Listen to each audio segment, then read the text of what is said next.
বিশ্বনবী কাঁদতে কাঁদতে মাথা তুলবেন, বলবেন আল্লাহ, দুনিয়াতে সব নবীরা স্পেশাল দোয়া করেছে, আমি করি নাই, এবার আমি আমার স্পেশাল দোয়াটা করতে চাই, আপনি কবুল করবেন কিনা বলেন। আল্লাহ বলবেন, নবী কি আপনার দোয়া বলেন?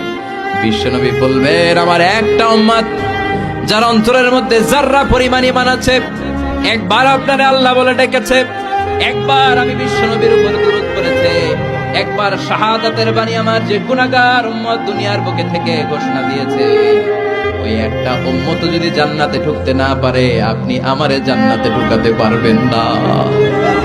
আল্লাহ বলবেন, সাল তুতা, সাল সাল তুতা, ওয়াশফা তুশাফা, শাফাত করেন নবী করেন, যার জন্য দোয়া করবেন আমি কবুল করে নেব। দুনিয়াতে বিশ্বনবী কম কষ্ট সহ্য করে নাই। 3 বছর শিয়াবে আবি তালেবে জেল খেটেছে। কয় বছর? দুর্ভিক্ষের বছরগুলোতে বিশ্বনবীর পেটে দানা পানি ছিল না। কলিজার টুকরা হাসান হুসাইন কই মাছের মতো ছটফট করেছে, জামিনে ক্ষুধার জ্বালায় বেহুশ হয়েছিল।